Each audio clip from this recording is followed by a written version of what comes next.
మన భూమి వైపు దూసుకొస్తున్న ఒక అంతు చిక్కని ఆబ్జెక్ట్ గురించి ఇప్పుడు ప్రపంచం అంతా మాట్లాడుకుంటుంది. అదే 3i అట్లాస్. అక్టోబర్ 30న ఇది భూమికి అత్యంత దగ్గరగా రాబోతుంది.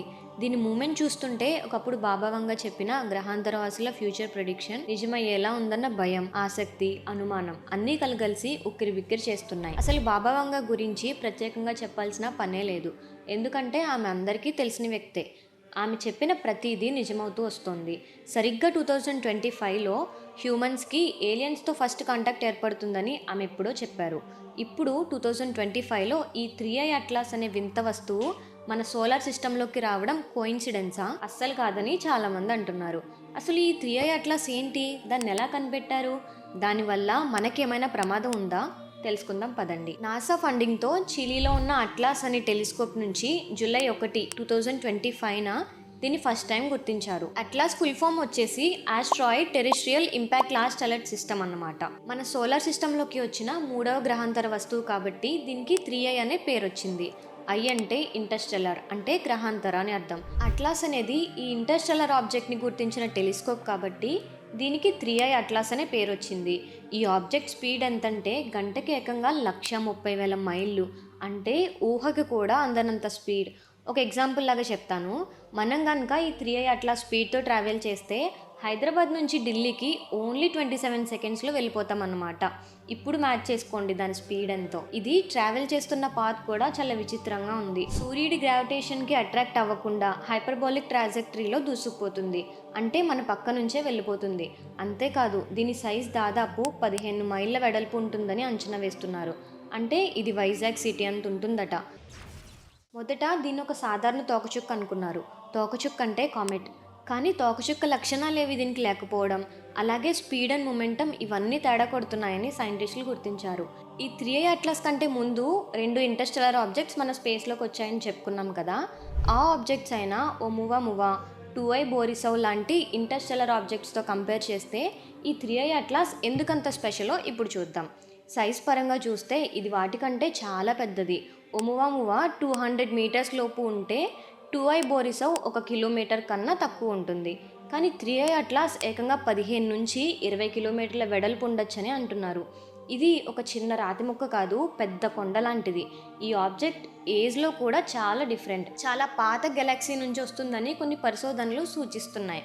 అంటే ఇది మన విశ్వం పుట్టిన తొలి రోజుల్లోనే ప్రయాణం మొదలుపెట్టిందేమో. మొమెంటం విషయానికి వస్తే ఓమువామువా కొంచెం విచిత్రంగా వేగం పుంజుకుంటే 2i బోరిసౌ మాత్రం ఒక సాధారణ తోకచుక్కలా ప్రవర్తించింది. కానీ ఈ 3i అట్లాస్ మాత్రం అత్యంత వేగంతో ఏ గురుత్వాకర్షణకి లోబడకుండా దూసుకుపోవడం, పైగా దాని ట్రాజెక్టరీ కూడా వింతగా ఉండడం చాలా మందిని ఆశ్చర్యపరుస్తుంది. ఇది కేవలం దారి తప్పిన గ్రహశకలం కాదు, ఏదో పెద్ద ప్లాన్తోనే వస్తున్నట్టు అనిపిస్తుంది. హార్వర్డ్ ఖగోళ భౌతిక శాస్త్రవేత్త ఎవిలో ఓమువా గురించి కూడా ఏలియన్ టెక్నాలజీ అని చెప్పి అప్పట్లో సంచలనం సృష్టించారు. ఇప్పుడు ఈయన ఈ 3i అట్లాస్ గురించి ఇంకో షాకింగ్ థియరీతో వచ్చారు. ఇదొక సర్వైలెన్స్ స్పేస్ క్రాఫ్ట్ కావచ్చని, అంటే మన మీద నిఘా పెట్టడానికి, మనల్ని స్టడీ చేయడానికి వచ్చిన ఏలియన్ కెమెరా అన్నమాట. దీని రూట్ చూస్తే జూపిటర్, మార్స్, వీనస్ ఇలా మన సోలార్ సిస్టంలోని హాట్స్పాట్ ప్లానెట్స్ అన్నిటికీ దగ్గరగా వస్తుంది. అక్టోబర్ చివరిలో ఇది సూర్యుడికి అత్యంత దగ్గరగా వచ్చి మాయమైపోయే ఛాన్స్ ఉందట. అప్పుడు అది కొన్ని సీక్రెట్ గ్యాడ్జెట్స్ని వదిలేస్తుందేమో అని లోబ్ గారి అనుమానం.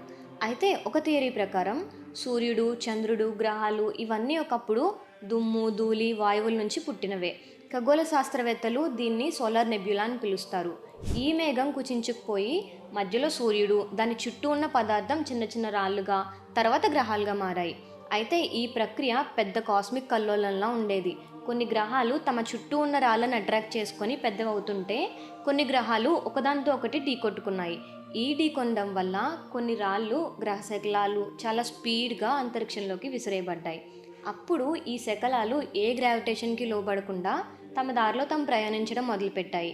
ఈ సిద్ధాంతం ప్రకారం 3i అట్లాస్ అలాంటి ఒక పురాతన శకలం అయి ఉండొచ్చని, మన సోలార్ సిస్టమ్ ఏర్పడిన మొదటి రోజుల్లోనే జూపిటర్ ఆర్ సాటర్న్ లాంటి పెద్ద పెద్ద గ్రహాలు వాటి గ్రావిటేషన్ ఫోర్స్తో చిన్న మెటీరియల్స్ను బయటకు విసిరేసి ఉండొచ్చని. అలా విసిరేయబడిన రాయి లక్షల కోట్ల సంవత్సరాలు అంతరిక్షంలో ప్రయాణించి ఇప్పుడు మళ్ళీ మన సౌర వ్యవస్థలోకి తిరిగొచ్చి ఉండొచ్చని, అదే ఈ 3i అట్లాస్ అని ఒక అభిప్రాయం. ఇంకొక ఇంట్రెస్టింగ్ థింగ్ ఏంటంటే కొన్ని సిద్ధాంతాల ప్రకారం ఇలాంటి వస్తువులు ఒక నక్షత్ర వ్యవస్థ నుంచి బయటకు విసిరేయబడినప్పుడు అవి వేరే నక్షత్రాల గ్రావిటేషన్ ఫోర్స్లోకి ప్రవేశించి అక్కడ ఒక ఆర్బిట్లో తిరగడం మొదలు పెడతాయట. కానీ ఈ 3i అట్లాస్ మాత్రం ఎలాంటి ఆర్బిట్లో ప్రవేశించకుండా హైపర్బోలిక్ మార్గంలో ప్రయాణిస్తోంది.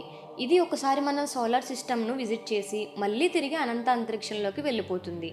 ఇదంతా చూస్తే ఇది కేవలం ఒక రాయి కాదు, దీని ద్వారా సూర్యుడు, గ్రహాలు ఎలా ఏర్పడ్డాయో మనం మరింతగా అర్థం చేసుకోవచ్చు. ఇది భూమి మీద లైఫ్ ఎలా స్టార్ట్ అయింది, మనలాంటి వేరే స్పీసీస్ యూనివర్స్లో ఇంకెక్కడైనా ఉన్నాయా అనే ప్రశ్నలకి సమాధానాలు వెతకడానికి కూడా సహాయపడవచ్చు. దీనివల్ల మనకేమైనా డేంజర్ ఉందా అంటే, ప్రస్తుత అంచనాల ప్రకారం 3i అట్లాస్ మన భూమికి చాలా దూరం నుంచే వెళ్తుంది. ఇది భూమిని ఢీకొనే అవకాశం లేదు, కాబట్టి దీనివల్ల మనకు ఎలాంటి ప్రమాదం లేదని శాస్త్రవేత్తలు నమ్ముతున్నారు. అయితే అది వెళ్ళే వేలో ఏవైనా చిన్న చిన్న భాగాలు విడిపోయి అవి మన భూమి వైపు వస్తున్నాయా అనేది ఎప్పటికప్పుడు పరిశీలిస్తున్నారు. ఈ 3i అట్లాస్ డేంజరస్ అయి ఉండొచ్చు అనే భయం కూడా ఉంది. డార్క్ ఫారెస్ట్ హైపోథసిస్ అనే థియరీ ప్రకారం యూనివర్స్లో బాగా డెవలప్ అయిన సివిలైజేషన్స్ వేరే వాళ్ళ కంటపడకుండా జాగ్రత్త పడతాయట. ఒకవేళ ఇదొక ఏలియన్ టెక్నాలజికల్ ఆర్టిఫాక్ట్ అయితే అది భూమిని స్టడీ చేయడానికి లేదా టార్గెట్ చేయడానికి వచ్చిన ఒక సీక్రెట్ మిషన్ కావచ్చు. వినడానికి వణుకు పుడుతుంది కదా. అందుకే ప్లానెటరీ డిఫెన్స్ స్ట్రాటజీస్ అంటూ మన ఎర్త్ను కాపాడటానికి కొత్త ప్లాన్లు వేయాలని సైంటిస్టులు అంటున్నారు. ఈ విషయం తర్వాత బాబా వంగ ఫ్యూచర్ ప్రిడిక్షన్స్ గురించి జనాల్లో డిస్కషన్స్ పీక్స్కి చేరాయి. అక్టోబర్ నెల దగ్గర పడుతోంది. సైంటిస్టులు, స్పేస్ ఏజెన్సీలు ప్రపంచవ్యాప్తంగా ఈ వస్తువుపై నిఘా పెడుతున్నారు. అది కేవలం ఒక మామూలు రాయి అయినా లేక చరిత్రను మార్చేసే ఒక పెద్ద సంఘటన అయినా భూమి యొక్క చారిత్రాత్మక రహస్యాన్ని ఛేదించే అంచునుంది. మరి మీరేమనుకుంటున్నారు? ఇది జస్ట్ తోకచుక్కేనా లేక పెద్ద ప్లాన్తో వచ్చిన ఏలియన్స్ మిషనా? మీ ఒపీనియన్ని కమెంట్స్లో షేర్ చేసుకోండి. వీడియో నచ్చితే లైక్ చేసి షేర్ చేయండి. ఛానల్ని సబ్స్క్రైబ్ చేసుకోవడం మర్చిపోవద్దు. Thanks for watching.